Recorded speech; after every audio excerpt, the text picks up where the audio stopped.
तू आता इतक्या वर्षापासून तिथे काम करतेस, आम्हाला 1-2 उदाहरणं सांग ना अशी, की आधी वेश्या होती पण नंतर तिने सगळं सोडलं आणि आता एक सन्मानाचं आयुष्य.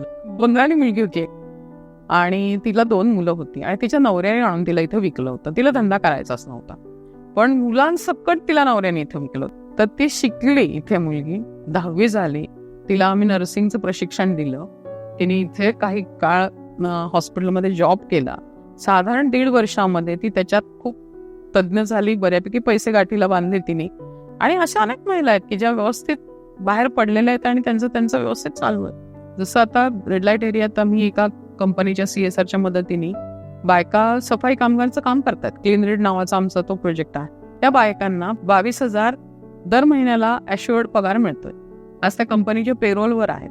त्यांना कामगाराचे जे काही सगळे सुविधा आहेत त्या सगळ्या मिळत आहेत. त्यांचं भविष्य सिक्युअर झालंय ना, PF आहे, त्यांना इन्शुरन्स आहे, सगळं आहे.